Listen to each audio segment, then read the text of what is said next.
Demonski ciklus je serijal epske fantastike koji se sastoji od 5 knjiga. Pisac ovog serijala je Peter Brett. Serijal je smješten u svijet koji se zove Teza i u kojem je ljudska vrsta prepustila noć utrobnicima, odnosno demonima, koji se svaku noć dižu iz zemlje i do zore razaraju sve što im se nađe na putu.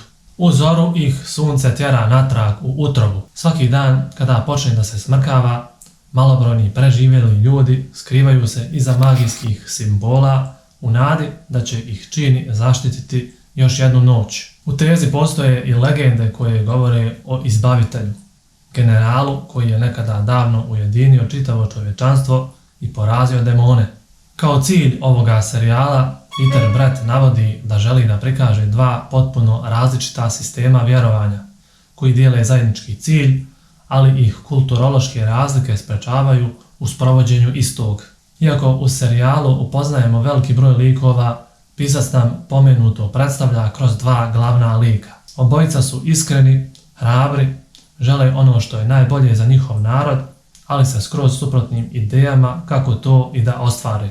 Ovo je nešto što srećemo i u stvarnom svijetu i to je ono što Peter Brett želi da istraži u svojim likovima. Serijal se sastoji od sljedećih knjiga: Noć demona, Pustinjsko koplje, Sunčani rat, Prijestolje od lobanja i Utroba zemlje. Magija je u ovom serijalu predstavljena kao vrsta materije koja je nevidljiva golim okom. Pretpostavlja se da magija dolazi iz centra zemlje, odnosno utrobe, i nejasno je može li se magija uništiti ili stvoriti poput tradicionalne materije ili je konačna ili beskonačna. Magija je korodirana, oslabljena ili uništena sunčevom svjetlošću i u velikom dijelu je zaboravljena od strane čovječanstva. Ali ono malo magije što je ljudima poznato proizilazi iz zaštitnih simbola koji omogućuju pojedincima da vide u potpunoj tami, da posmatraju tok ambijentalne magije, da prosuđuju relativnu moć zaštite i vide aure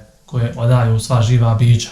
Vješt korisnik simbola može pročitati ove aure kako bi rekao šta drugi osjećaju ili misle, a ponekad i da bi stekao osjećaj njihove prošlosti ili čak budućnosti. Obično se za osobe koje mogu da koriste zaštitne simbole kaže da imaju sposobnost da izvuku magiju iz okolnog područja i koriste je za svoje potrebe. Magija se može koristiti u mnoge svrhe, na primjer za izoštravanje oružja, za kamufliranje ili skrivanje i sl.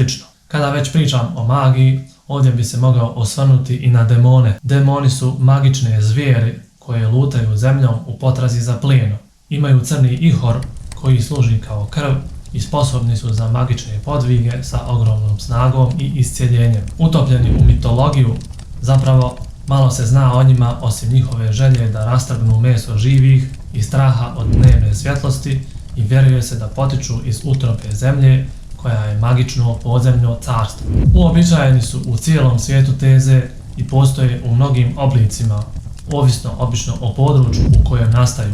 Na primjer, pješčani demoni su najčešći u pustinji. Dakle, svaki tip demona prilagodio se elementarnoj trijadi ili okruženju oko njega.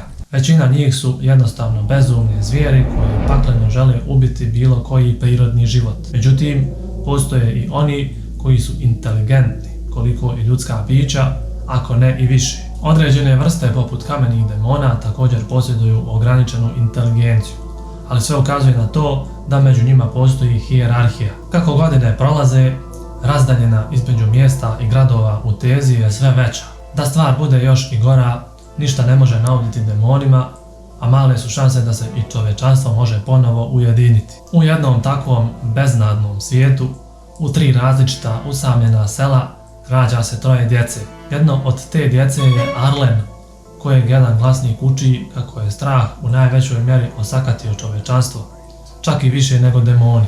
Na drugoj strani imamo Lišu, kojoj obična laž uništava savršeni život i ona završava sakupljajući bilje za staricu koja je strašnija od demona u noći. I na trećoj strani je Roger, najmlađi od ovo 3, čiji se život zauvijek mijenja kada u njegovu varoš dođe žongler i zasvira violinu.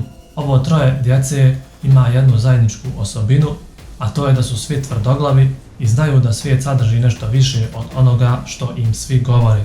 Da bi se to nešto više postiglo, Treba imati hrabrosti i napustiti bezbjednost zaštitnih simbola i dati se u potragu za tim. U isto vrijeme, daleko na jugu u pustinji, upoznajemo Amana Džardira, koji zbog svojih osobina brzo napreduje u redovima pustinskih krasijskih ratnika. Likovi u ovom serijalu su napisani veoma dobro i Peter Brett radi sjajan posao da natjera čitaoca da shvati njihov strah u ovom svijetu. Većina svijeta zaista živi u strahu od noći, a nagon i želja glavnih likova da pronađu rješenje je ono što pokreće radnju. Sistem magije je prilično inovativan i dobro predstavljen kroz serijal.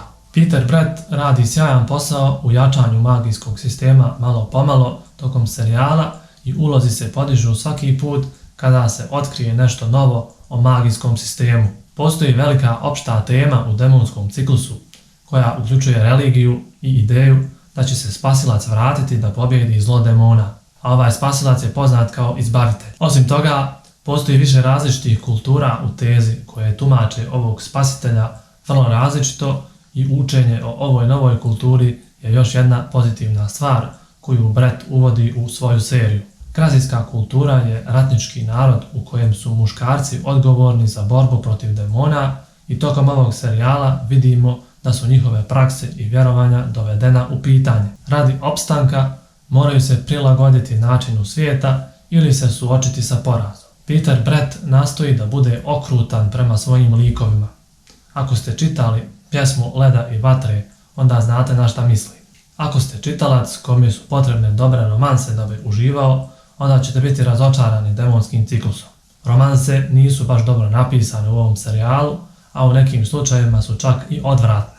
Još jedna stvar koja može biti nedostatak je obilje nasilja u svim mogućim oblicima. Također, možete očekivati i flashback poglavlja koja se ponekad mogu učiniti sporim i suvišnim. Nisu svi flashbackovi takvi, ali ima ih. Bilo bi to sve za ovaj video.